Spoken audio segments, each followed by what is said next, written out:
Journal de femmes est une action culturelle en 3 cycles. Fanzine, podcast, théâtre. Ce podcast est donc la seconde partie de ce projet commencé en avril 2024 à Cholet avec la compagnie La Forge Théâtre. Et moi, Camille, j'en suis la porteuse. Cet épisode est encore un épisode de carte blanche. Et nous allons écouter Nadja, qui a 2 contes à nous proposer. Une bonne écoute et on se retrouve juste après.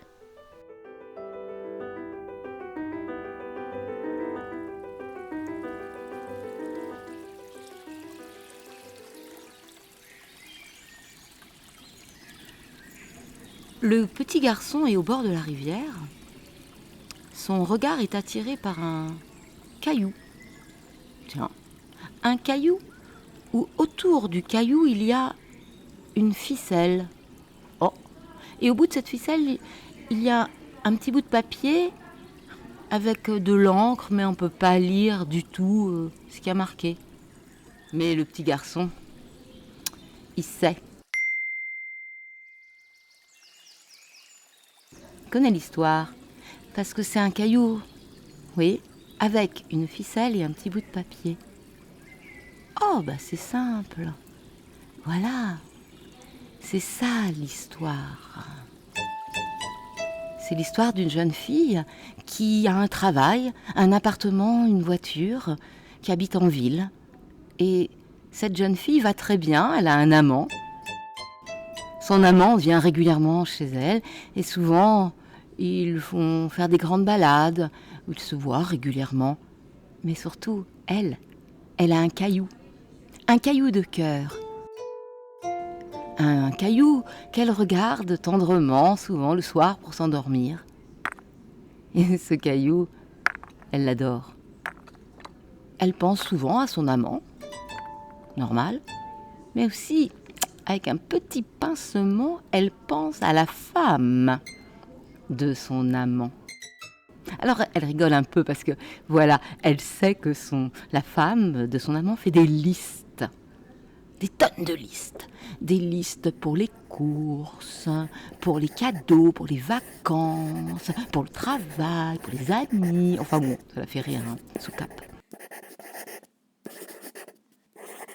Mais en ce moment, elle rit moins. Parce que son amant vient moins régulièrement. De moins en moins.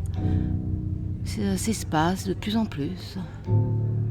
Bien, un dimanche, elle comprend tout. Voilà, sa femme fait des listes. Mais lui, il fait aussi. Mais lui, c'est qu'une seule liste. Il fait des listes de ses amantes, de ses femmes. Et là, elle vient de se faire rayer de la liste et il est sûrement passé à la suivante. Ah, pour se sentir mieux, pour respirer, elle prend son caillou de cœur, écrit cette histoire. Elle prend sa voiture, sort, va jusqu'à la rivière et jette le caillou avec l'histoire.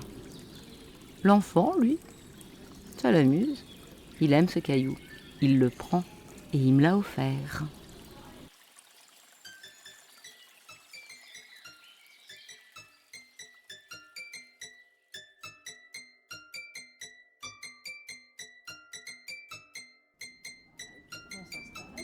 Yanani no shitano. Aujourd'hui, c'est la plus belle journée de Dominique. En effet, Dominique, c'est une très très très vieille dame, toute courbée, toute cassée, avec plein de rides. Elle est contente, elle est ravie. C'est enfin le plus beau jour de sa vie.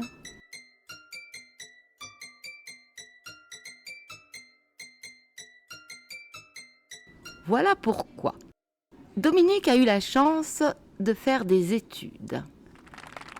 Elle était au lycée de jeunes filles, elle a même eu son baccalauréat. À l'époque, c'était pas courant. Mais elle a plu. Elle vient d'une famille où il y avait de l'argent, donc une famille bien bourgeoise, et elle a pu faire des études. Bon, en terminale, v'là-t-il pas qu'elle tombe complètement amoureuse de son professeur de mathématiques. Ah, à chaque fois qu'elle le regardait, Elle trouvait ses yeux, mais des yeux, à plonger dedans et à partir avec. Évidemment, une fois qu'elle a son bac dans sa poche, elle décide de faire des études scientifiques. Elle prend la catégorie génétique, biomécanique, biogénétique, quelque chose comme ça.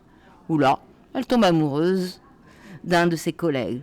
Oh, elle adore son intelligence. Elle le trouve brillant, perspicace, intelligent.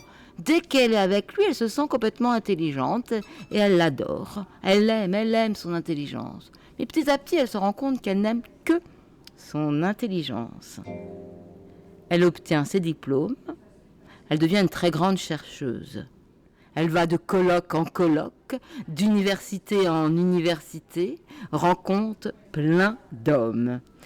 L'un, elle a aimé ses mains. Des mains d'une douceur, d'une tendresse. Dès qu'elle se faisait toucher par lui, elle partait dans des longs voyages au 7e ciel, comme on dit. Un jour, c'était l'odeur, une odeur d'un homme, un parfum chaleureux, envoûtant. Elle n'aimait que son parfum. Petit à petit, elle se rendait compte réellement que c'était ça, qu'elle avait toujours qu'une seule partie de l'homme qu'elle aimait, mais jamais la totalité. Alors, comme Dominique était une très grande chercheuse, réputée et très bien payée, dans sa petite maison, un laboratoire. Elle a créé, et en faisant des recherches cachées, secrètes, mûrissant bien son projet, ce jour-là, aujourd'hui même, ça y est, il va être réalisé. Il est là, devant elle, sa création, sa créature, l'homme de sa vie, avec les yeux, les mains, l'odeur, l'intelligence. Il y a absolument tout.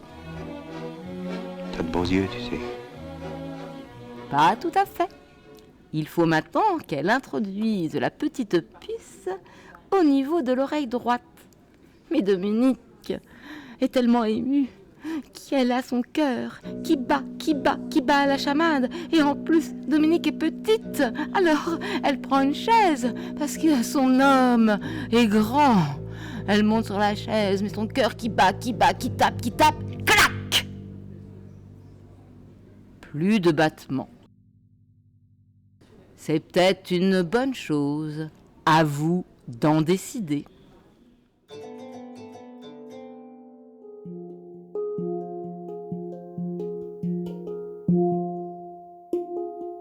Deux contes sur l'amour. Non, surtout sur le désir, et le désir des femmes. D'abord, cette jeune fille qui préfère quitter son amant que d'être déclassée dans son désir, enfin dans le désir qu'elle lui inspire, puis Dominique, qui meurt victime de ses propres désirs. J'admire l'essence de Nadja à l'oral, sa capacité à raconter des histoires pour en dire plus qu'on pourrait le croire. Ici, la capacité des femmes à être actives dans la sexualité. Dominique a même créé son homme idéal, c'est peu dire. J'étais à Paris récemment et j'ai vu l'exposition Suzanne Valadon au Centre Pompidou. Elle est gratuite pour les demandeurs d'emploi, les allocataires du RSA, CMU ou ASS. Donc n'hésitez pas, c'est jusqu'au 26 mai 2025. Les peintures de Suzanne Valadon possèdent des personnages souvent délimités par un épais très sombre et les couleurs sont appliquées avec une touche énergique. Il y a une certaine puissance féminine dans ces tableaux. La dernière salle de l'exposition est consacrée aux nus. Déjà, ça a été l'une des premières artistes femmes à peindre des nus féminins et masculins. Son Adam et Ève est la première œuvre de l'histoire de l'art réalisée par une artiste représentant un nu masculin. Mais elle peint aussi des nus féminins dépouillés du male gaze ou regard masculin, c'est-à-dire une objectivation du corps féminin. Comme dans les contes de Nadja, les femmes de Valadon ne sont plus des objets passifs en attente. Elles font. Ce n'est peut-être pas toujours parfait, mais elles font.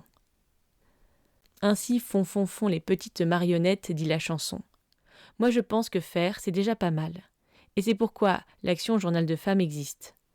La semaine dernière, nous avons eu une très chouette discussion avec le groupe Fanzine sur pourquoi venir à cet atelier. Pour rappel, c'est un atelier qu'on réalise les jeudis 27 février, 6, 13, 20 et 27 mars pour les prochaines dates, de 14h à 16h au Carré Rouge au Mans, dans le but de créer un fanzine. Si vous êtes curieuse, vous êtes les bienvenus. Alors, pourquoi venir faire un fanzine ? Parce que faire, c'est aussi se connaître, rencontrer, s'exprimer, créer et s'enthousiasmer. Ça permet un premier pas vers quelque chose de plus grand. Et vous ? Qu'est-ce que vous faites ?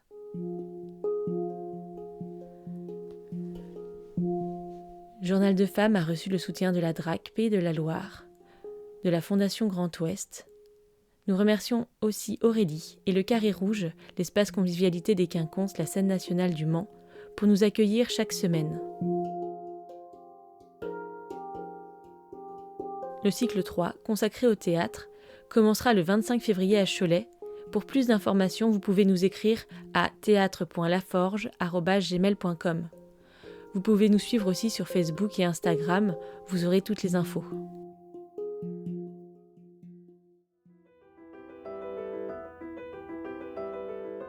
Le générique est une création de Samir Dib. Les autres pistes musicales sont de Mon Fait ou de Sonia.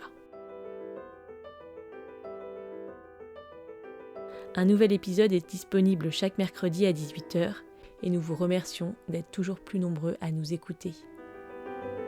Merci.